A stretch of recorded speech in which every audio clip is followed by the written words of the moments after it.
Welcome to Saving Castles, the podcast for castle and chateau enthusiasts. Join us as we explore the fascinating history, stories, and culture of these awe-inspiring structures, from the legends and folklore to the latest in restoration. We'll cover it all, so whether you're a seasoned castle aficionado or just discovering the magic of these magnificent buildings, this is the podcast for you. So grab your headphones and let's dive in. In the heart of Norman-ruled Italy, under the canopy of a tumultuous era, the town of Taranto became the cradle of a legend. As the year 1054 dawned, a prince emerged into the world, destined to carve his name into the annals of history. Bohemond, the firstborn son of Robert Guiscard. To understand Bohemond's significance, one must venture into the political quicksand of medieval Italy. The Normans, Viking descendants, had successfully established a foothold in the Italian peninsula, and in doing so, they had entangled themselves in a fierce power play. Every newborn prince or princess wasn't just a joyous occasion, but a potential player in the great game of thrones. Robert Guiscard was no ordinary man himself. Guiscard, the Cunning, was a title bestowed upon him, not merely a surname. As a man known for his military prowess and strategic brilliance, he had ambitions that reached as far as the Byzantine Empire. Yet even he, with all his foresight, could not have predicted the tempest that his son Bohemond would become. As Bohemond took his first steps in the echoing halls of his ancestral home, the world outside was changing. The papacy, long in contention with the Holy Roman Empire, began to find allies in the Normans. The Church's spiritual mission and the Normans' earthly ambitions forged an alliance that would later give birth to one of history's most significant events, the Crusades. But for young Bohemond, these geopolitical intricacies would have been distant rumbles, much like a gathering storm beyond the horizon. As a child, he would be more preoccupied with the tales of valor, of knights and grand battles, and perhaps in these stories lay seeds of the warrior he would become. It wasn't long before tales of Bohemond's own exploits began to echo through the courts of Europe. Stories, perhaps exaggerated by awestruck bards, painted him as a colossus, tainted head and shoulders above his contemporaries. Bohemond wasn't just a giant in stature, but also in charisma. It was said that when he spoke, even the most obstinate lords listened, and when he entered a room, it was impossible to look elsewhere. As Bohemond grew, so did his dreams. Taranto, as grand as it was, couldn't contain his aspirations, but ambitions often come at a price. The same fire that fuels great deeds can also ignite fierce rivalries, even within families. And for Bohemond, his first taste of power struggles wouldn't come from foreign adversaries, but from his own blood, his father, Robert Guiscard. What led a son so privileged, so gifted, to rebel against a father who had given him everything? Was it the nature of the times, where power was the ultimate aphrodisiac and loyalty, even among kin, was often negotiable? Or was it something in Bohemond's very core, a burning desire not just to inherit, but to conquer and to create, to be remembered not as Robert Guiscard's son, but as Bohemond, the legend in his own right? The early years of Bohemond, surrounded by a whirlwind of politics, passion and power, set the stage for the epic odyssey of his life. An odyssey that would see him journey far from the shores of Taranto into lands where angels were believed to tread and demons lurked in shadows. As listeners, as we venture forth into this saga, let us remember the world from whence Bohemond came, for in its mosaic of treachery and triumph we find the crucible that forged one of history's most enigmatic heroes. And thus, dear listeners, as the sun sets over Taranto, we leave young Bohemond poised on the precipice of destiny. In the chapters to come, we will journey with him through battles and betrayals, love and loss. But for now, let the echoes of his nascent legend linger, reminding us of the age when heroes were born, not just in epics, but in the very fabric of history. The Middle Ages, a period often bathed in the dark hues of war and conflict, yet illuminated by the shimmering tales of knights, valour, and indomitable spirits. Amidst this vast tapestry of heroes and anti-heroes, certain figures towered, both literally and metaphorically. Bohemond of Taranto was one such giant. To call Bohemond imposing would be an understatement. Imagine, dear listeners, a time when the average height of men was significantly shorter than today. Into this world, Bohemond emerged as if chiselled from the tales of old, a man whose stature was said to eclipse even the tallest of his peers. He wasn't just tall, he was a behemoth, with broad shoulders, a hawk-like gaze, and a presence that could command a room. Bohemond seemed more a demigod than a mere mortal. However, in history, as in life, physical prowess alone rarely etches one's name in the annals of time. It was Bohemond's charisma, his sheer force of personality, that truly set him apart. When he spoke, he didn't merely communicate, he captivated. Lords, knights, even kings found themselves drawn to his words, ensnared by his oratory, and persuaded by his vision. As a young man, the tales of Bohemond's valour began to spread like wildfire. Whispers in courts and taverns alike spoke of a young prince from Taranto, who could unhorse seasoned knights with an ease that belied his years. These weren't just idle tales whispered over goblets of wine. They were stories cemented in the fierce tournaments of the day, where Bohemond's prowess was on full, undeniable display. One can imagine a scene, a sun-drenched arena, the stands filled with onlookers, their gazes fixed on the centre where two knights, armoured and astride powerful steeds, charged at one another. And there, amidst the thundering hooves and the clanging metal, stood Bohemond, a force to be reckoned with, unfazed by his opponents, no matter how seasoned or skilled they might be. But why did this giant from Taranto captivate the imagination of his contemporaries so? Perhaps it was the contrast he offered. In an age where political machinations often overshadowed genuine valour, Bohemond was a breath of fresh air. He wasn't just a product of his noble birth. He seemed to embody the very essence of what a knight should be. Yet, it's essential to remember that Bohemond's world was not one-dimensional. Yes, he was a warrior, but he was also a prince, a role that required not just brawn, but brains. The courts of medieval Europe were rife with intrigue, and a prince, even one as physically imposing as Bohemond, could not rely on strength alone. It was in these courts that another facet of Bohemond's charisma shone, his ability to navigate the treacherous waters of politics. With a sharp intellect and a keen understanding of human nature, he managed alliances, forged ties, and even when he rebelled against his own kin, he did so with a strategy, not mere impulsiveness. Thus, as we delve deeper into his journey, we find a layered hero, not just a giant in stature, but a colossus in character, ambition and intellect. A man of contrasts, fierce in battle, yet astute in diplomacy, a knight in shining armour, yet a prince with a crown of responsibility. In the delicate dance of medieval politics, a father and son's relationship often teetered on the precipice of trust and treachery. Robert Guiscard and Bohemond of Taranto were no exception.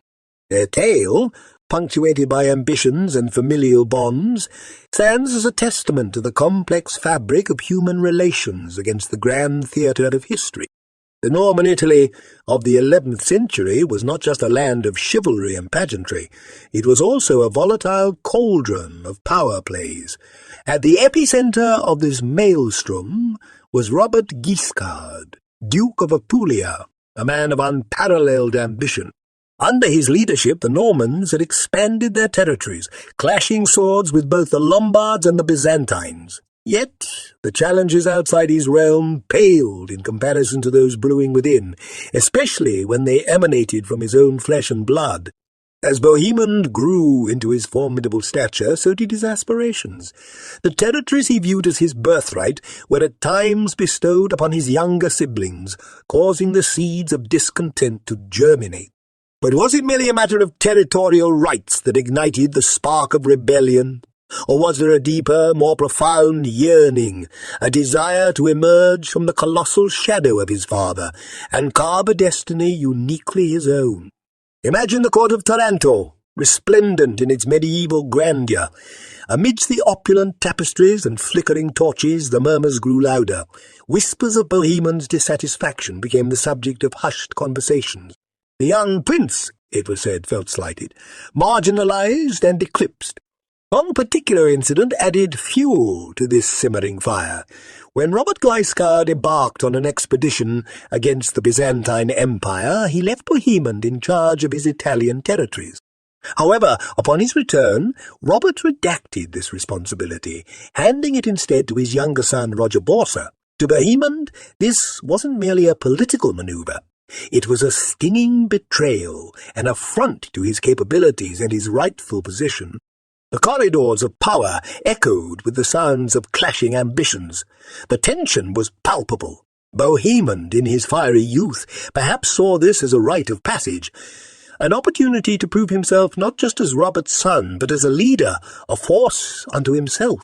Thus began Bohemond's audacious rebellion against his own father. The very lands that had witnessed their shared triumphs became the battlegrounds of their strife. Fortresses that had once flown banners of united Norman might now stare at each other across the divide, one of Robert Guiscard, the established duke, the other of Bohemond, the burgeoning prince. Yet, as blades clashed and war horns sounded, one cannot help but wonder about the emotional turmoil beneath the armour. The dichotomy of love and rivalry, of respect and resentment, must have weighed heavily on both father and son. Each battle wasn't just a contest for territory. It was a deeply personal struggle, laden with layers of emotion that only familial ties can evoke. In the end, the rebellion, though fierce, was short-lived. Robert, with his seasoned experience, managed to quell his son's insurgents. But instead of punitive measures, he showcased a magnanimity befitting a leader of his stature. Bohemond was allowed to retain his holdings in Taranto and even receive additional territories. Perhaps Robert, in his wisdom, recognized the fire of youth, having once possessed it himself. Or maybe, beneath the layers of duke and prince, father and son, found a fleeting moment of mutual understanding. Bohemond's rebellion against Robert Guiscard wasn't merely a historical event. It was a poignant narrative of love, ambition, and the eternal quest for identity. As we journey forward into Bohemond's life, let these themes serve as a backdrop, a canvas upon which the vivid colours of his exploits will come alive. In the vast expanse of history, there are moments when the tapestry of fate is woven with threads of destiny. For Bohemond of Taranto, the call of the First Crusade was such a defining moment, an epical event that beckoned him to etch his name into the annals of time. The late 11th century bore witness to a monumental movement. From the fervent speeches of Pope Urban II emanated a clarion call to the knights and nobles of Christendom, march forth and reclaim the Holy Land from the Seljuk Turks. This wasn't merely a territorial conquest. It was a spiritual endeavour, a pilgrimage of the sword fueled by piety, politics, and personal aspirations. Bohemond, ever the visionary, recognized the potential of this grand endeavour. He saw beyond the immediate religious fervour, discerning an opportunity to expand his territories and influence.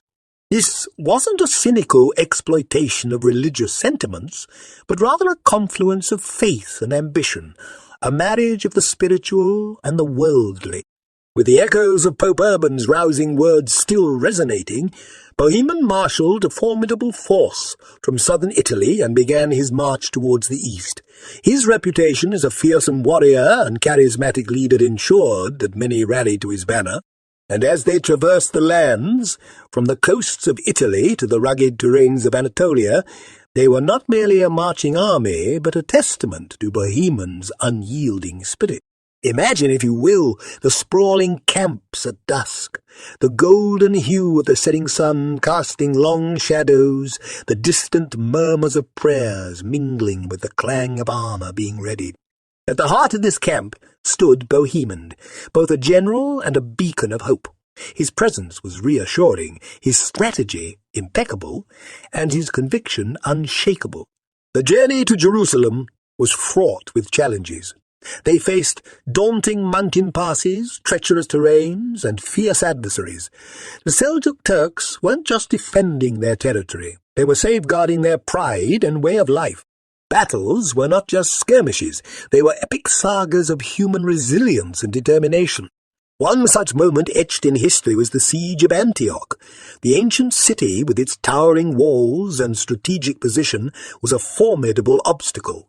Yet, under Bohemond's leadership, what seemed an insurmountable challenge transformed into a triumph of strategy and will.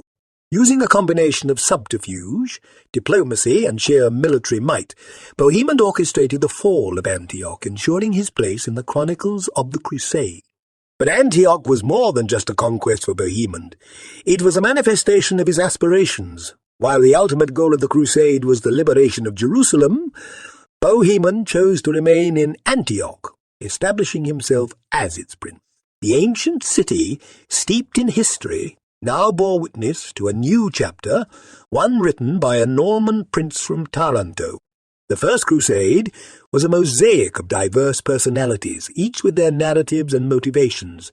Amongst them, Bohemond emerged as a figure of unparalleled influence.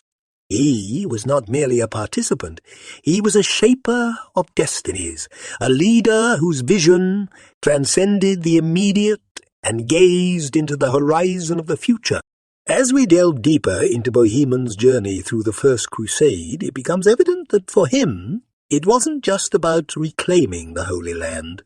It was about forging a legacy, about answering a higher calling that married faith with ambition, piety with power. And in this intricate dance of history, Bohemond of Taranto danced with a grace and vigour that few could match. Beyond the battles and the echoing cries of war, the First Crusade bore fruits of kingdoms and principalities. And amidst this reshaping of realms, the ancient city of Antioch, once a jewel of empires past, found itself witnessing the dawn of a new era. The city's keys were now in the hands of a towering Norman, Bohemond of Taranto.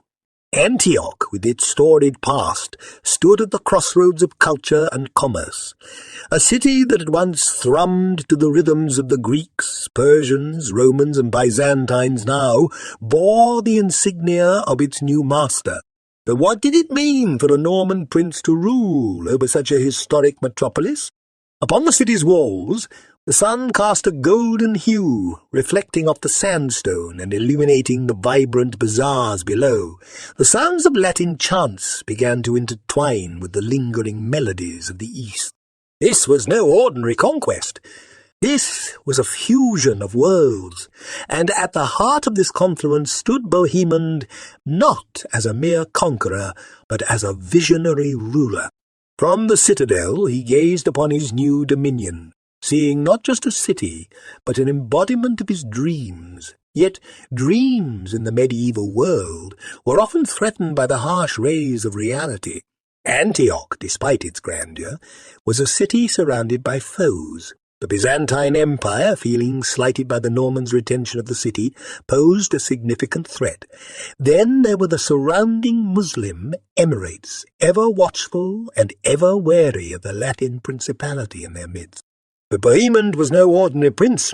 He knew the delicate dance of diplomacy just as well as the fierce rhythm of battle. He fortified the city's defences, not just with walls and towers, but with alliances and treaties. He reached out to his Muslim neighbours, not always as foes, but often as potential allies, understanding the intricate web of politics and power in the region. Inside the city he fostered an environment of cultural exchange. Picture the bustling streets of Antioch, Frankish knights bartering in the marketplace alongside Syrian merchants, scholars debating in the shadow of Greco-Roman pillars, and the melodious call to prayer harmonizing with the distant peal of church bells. Under Bohemond's aegis, Antioch became a microcosm of the Crusader states, a place where East met West, not always in conflict but often in curious coexistence. Yet, ruling Antioch wasn't without its challenges. The very diversity that made the city vibrant also made it volatile. Bohemond had to navigate religious tensions, ethnic rivalries, and the constant pressure of external threats. But navigate he did with a combination of firmness and finesse. His rule was not one of oppression, but of understanding, not of rigidity, but of adaptability. There were moments, of course, when the sword was drawn, when the Prince of Antioch had to remind friend and foe alike of his prowess. Battles were fought, sieges endured, and through it all, Bohemond's reputation only grew. He was not just the victor of a single crusade, but the master of a sustained vision. Under his leadership, Antioch flourished.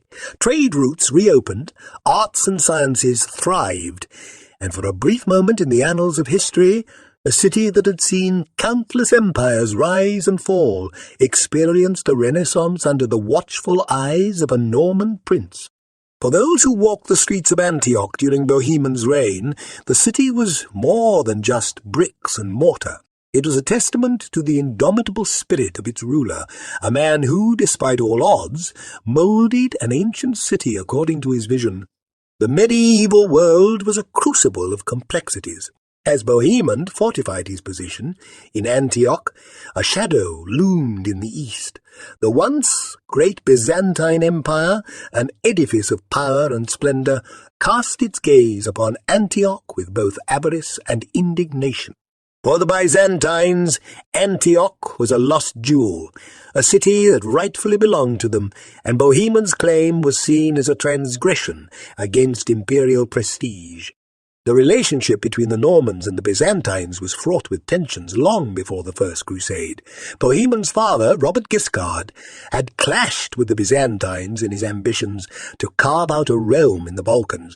The memory of these confrontations was still fresh, and the history between the two powers was a tapestry of ambitions, betrayals, and bruised egos. Emperor Alexios Komnenos, the Byzantine sovereign, was a man of both cunning and pragmatism. He had initially seen the Crusaders as potential allies, a force to reclaim lost territories from the Seljuks. However, as the Crusaders established their footholds, especially with Bohemond's ascendancy in Antioch, Alexios felt a gnawing unease. Picture, if you will, the opulent chambers of the Byzantine court in Constantinople, golden mosaics shimmering in candlelight, silken drapes rustling softly, and amidst this splendor hushed conversations and whispered strategizing. Envoys sent from Antioch, dressed in the fashions of the Latin West, trying to navigate the intricate etiquettes of the Byzantine court. They bore messages of reassurance from Bohemond, but beneath the diplomatic pleasantries, a game of chess was being played. Bohemond was no stranger to diplomacy. He recognized the need to placate the Byzantine emperor, yet he was unwilling to relinquish his hard-won prize. He offered oaths, paid lip service to being a vassal, and even proposed familial ties. But behind this facade of allegiance, he strengthened Antioch's walls and forged alliances to counter any Byzantine move. The Byzantine challenge wasn't just military, it was ideological. The Byzantines, with their orthodox Christian traditions, viewed the Latin West and its Catholicism with a mix of disdain and suspicion. Religious processions in Antioch, echoing both Latin and Greek traditions, became symbolic representations of this tenuous relationship. A communion in Antioch's grand cathedral wasn't just a spiritual act, it was a political statement. Yet it wasn't all tension and subterfuge. There were moments of genuine cooperation and shared interests. Both Bohemond and Alexios were shrewd enough to recognize common foes and the perils of infighting. Trade agreements were established, joint military campaigns were considered, and for fleeting moments the interests of Antioch and Constantinople aligned. In this dance of power, Bohemond exhibited a blend of valor and versatility. He was as comfortable in the battlefield's tumult as he was in the silent chambers of negotiation. When the situation demanded, he could be a fierce adversary to the Byzantines, and when the tides shifted, he could extend an olive branch with genuine intent. This chapter of Bohemon's life underscores the multidimensionality of his character. He was not just a warrior prince, but a statesman who recognized the delicate balance of power in the medieval world. As he navigated the Byzantine challenge, Bohemond showcased his ability to meld martial prowess with political acumen, ensuring that Antioch remained a beacon of his ambition, even in the shadow of the Byzantine eagle.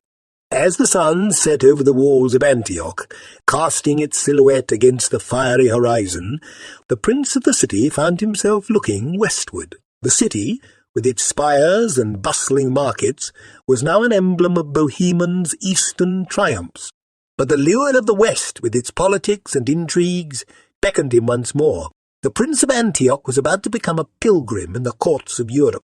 Stepping off the shores of the Levant, Bohemond embarked on a voyage that would take him to the heart of Christendom. The purpose: to rally support for the Crusader states, to seek alliances against the looming threats, and perhaps more subtly, to elevate his own stature among Europe's elite. Imagine the vibrant city of Rome, its streets echoing with the steps of pilgrims and patricians alike. The eternal city, a bastion of Christendom, lay before Bohemond, a canvas upon which he could paint his tales of Eastern adventures. But Rome was more than just a symbolic stop. It was a power centre. Pope Paschal II, the spiritual shepherd of the Catholic world, resided here. Bohemond, ever the diplomat, sought the Pope's blessing, recounting tales of his endeavours to protect Christian realms in the Holy Land. Their meeting, two personalities of such stature, must have been a confluence of ambition and faith. Yet Italy was familiar terrain for Bohemond. His ambitions lay further north in the courts of France.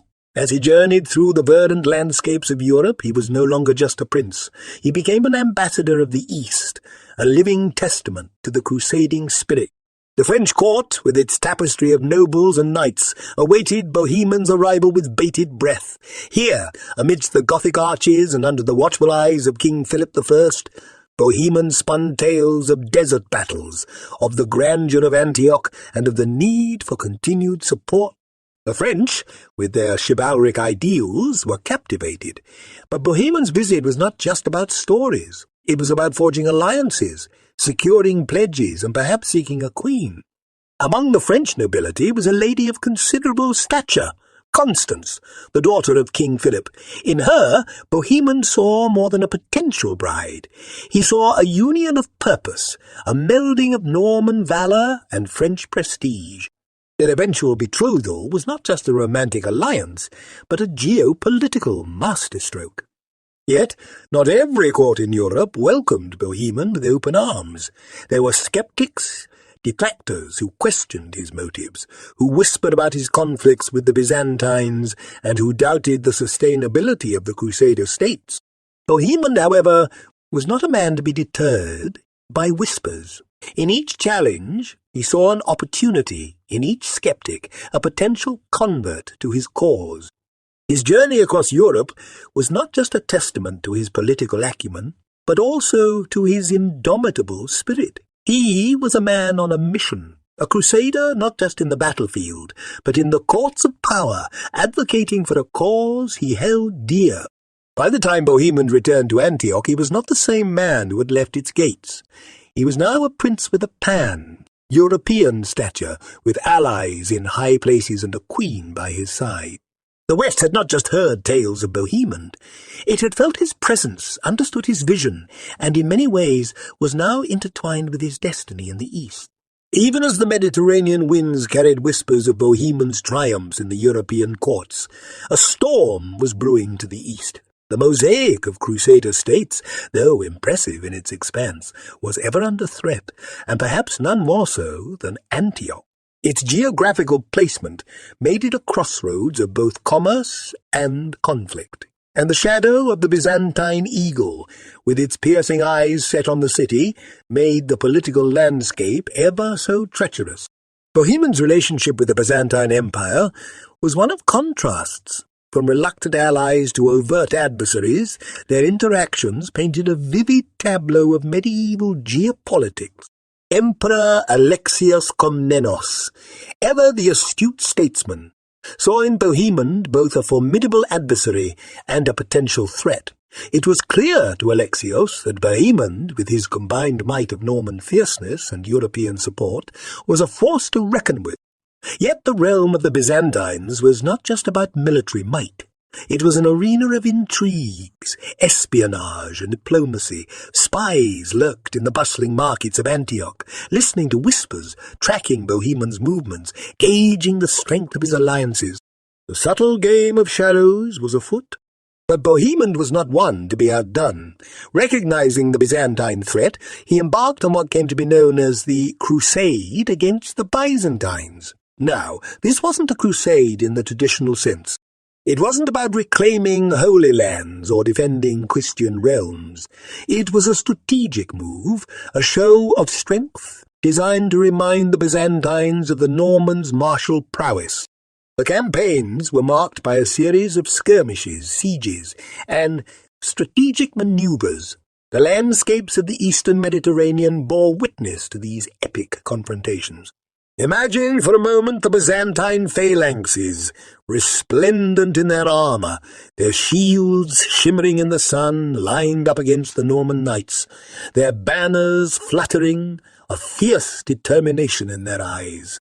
The very earth seemed to tremble under the weight of this historical face-off. Tales of these battles, of the clash of swords, the echoes of war cries, and the strategic brilliance of Bohemond became legendary. One could almost hear the rhythmic beats of war drums, the distant chants of soldiers, and the solemn prayers of monks, each hoping for victory. But as with any conflict, this struggle was not without its costs. Territories changed hands, loyalties were tested, and the once clear lines between allies and adversaries blurred. Bohemond's crusade, though it showcased his military brilliance, also brought to the fore the complexities of leading a crusader state. Every decision, every alliance, every battle had implications not just for Antioch, but for the delicate equilibrium of the medieval Levant. Throughout this campaign, Bohemond's leadership was unwavering. Even when faced with setbacks, his resolve did not falter. He was a man who recognized that in the grand game of empires, sometimes one had to retreat to advance. Sometimes alliances had to be sacrificed for long-term goals. The landscape of the eastern Mediterranean had been irrevocably altered. Antioch, though still a beacon of Norman strength, was now a city aware of its vulnerabilities. The Byzantines, despite their imperial might, had come to recognize the indomitable spirit of the Crusaders. In this intricate dance of power and prestige, Bohemond of Taranto emerged not just as a warrior prince, but as a symbol of the crusading spirit, a man whose very name evoked a blend of fear, respect, and awe in the courts of both the East and the West. Time, that unyielding river, has a way of sculpting even the mightiest of boulders. Bohemond of Taranto, once the fiery youth of Normandy, then the indomitable Prince of Antioch, was no exception. As the years rolled by, they brought with them not only the wisdom of experience, but also the weight of responsibility. The prince, who had once galloped through the sands of the Levant with the wind in his hair, now stood perhaps a touch more measured, a tad more reflective, but no less formidable. Yet, as the ancient saying goes, every warrior must face his final battle. The world of the 12th century was in flux. The Crusader states, though resilient, were continually pressed by external forces. Muslim powers rejuvenated and united under figures like the legendary Adad-din Zengi posed a renewed threat. The winds of change were blowing from the east, and they carried with them the sounds of war drums. In this turbulent atmosphere, the city of Antioch, Bohemond's crown jewel, found itself under siege. Zengi, determined to reclaim the city for Islam, mobilized a force that was both vast and formidable. The walls of Antioch, which had once witnessed the heroics of the First Crusade, now braced themselves for another epical confrontation. Inside those walls, Bohemond rallied his forces. The prince, though older, had lost none of his fire. He recognized the gravity of the situation. This wasn't just about defending a city. It was about preserving the legacy of the Crusades, of ensuring that the sacrifices of countless knights, pilgrims, and citizens were not in vain. The siege was a test of endurance, strategy, and willpower. Bohemond, drawing from his vast reservoir of experience, orchestrated a defence that was as ingenious as it was fierce. Tunnels were fortified, battlements strengthened, and archers positioned strategically. The air was thick with tension, and every sunrise brought with it the anticipation of battle. Imagine for a moment the scene at dawn, the first rays of the sun breaking over the horizon, casting the city in a golden hue, the Muslim forces, their banners waving, lining up for the day's assault.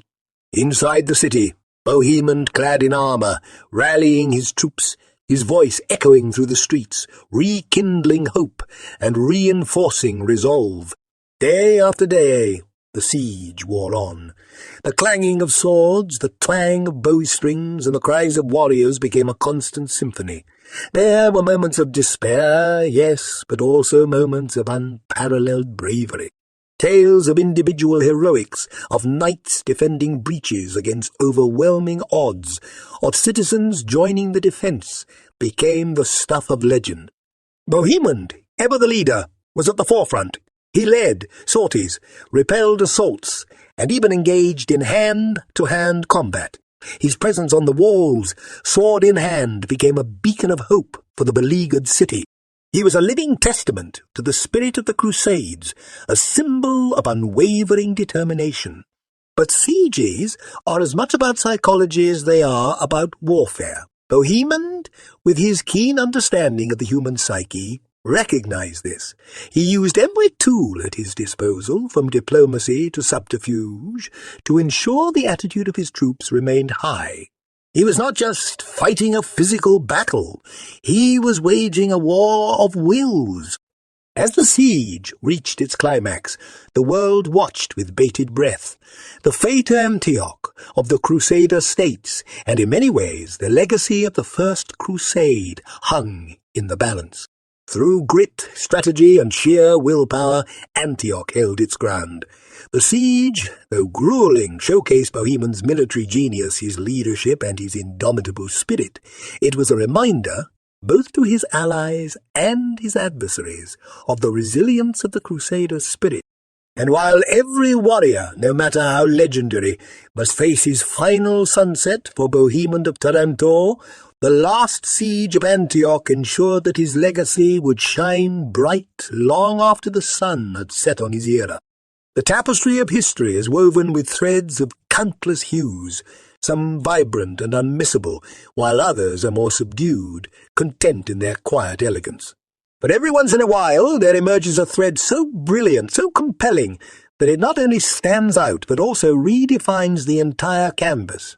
Bohemond of Taranto was undoubtedly one such thread. As our journey through the chapters of Bohemond's life draws to a close, we must step back and marvel at the vast panorama it paints. It's a panorama not just of battles and sieges, but of a spirit that soared through the ages, leaving an indelible mark. Bohemond's death might have been the end of his physical journey, but legends, as we know, transcend the mortal realm. The Prince of Antioch, the Norman knight who stood toe-to-toe with emperors and sultans, was not just a man. He was an idea, a symbol of an age, when ambition collided and coalesced in the crucible of the Crusades. His impact on the political landscape of the medieval Levant is undeniable. Antioch, under his leadership, transformed from a besieged city to a beacon of the Crusader states. But beyond the walls of cities and the boundaries of empires, Bohemond's legacy took on a more profound hue. In the courts of Europe, he was celebrated not just as a warrior prince, but as a diplomat, a visionary who understood the intricate dance of alliances and power politics. The tales of his European journeys, his interactions with monarchs and magnates, became part of the folklore.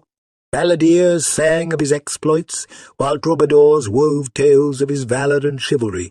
In the East, even among his adversaries, there was a grudging respect for Bohemond.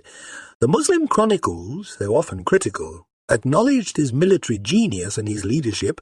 In the bazaars of Aleppo and Damascus, mothers would perhaps hush their children with tales of the fierce Norman prince, while in the courts, sultans and emirs would speak of him in hushed, reverent tones. His influence was also evident in the realm of military strategy.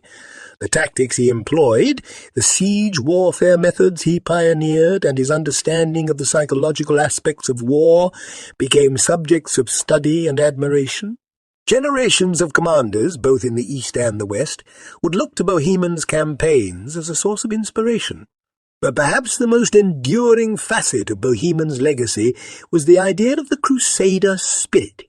A spirit that, despite its many contradictions, symbolized a unique blend of faith, ambition, and adventure. Bohemond became the embodiment of this spirit. In him, the world saw the possibilities and perils of the Crusader era. His life, with its soaring highs and crushing lows, was a microcosm of the age itself. As we stand on the shores of time, looking back at the vast ocean of history, the waves bring forth countless stories, tales of kings and paupers, of empires and revolutions, but every so often there emerges a tale so captivating, so profound, that it commands our undivided attention. The tale of Bohemond of Taranto is one such story. It is said that legends never truly die. They live on, not just in the pages of history books or the verses of ballads, but in the very essence of the ages they define. As the sun sets on our journey through Bohemond's life, one can't help but feel a sense of awe, a sense of gratitude. For in understanding his legacy, we gain a deeper appreciation of an age that, for all its complexities, gave the world tales of unmatched heroism and unparalleled adventure. And so, as the curtain falls, we take a bow not just to Bohemond of Taranto, but to the indomitable spirit of an era that will forever remain etched in golden letters on the pages of history. We hope you enjoyed this episode of the Saving Castles podcast. Stay tuned for our next episode, where we'll continue to explore the fascinating world of castles and chateaux. Don't miss out and subscribe to our podcast to get notified when new episodes are released. For more information about us and our work, visit savingcastles.com. Thank you for listening.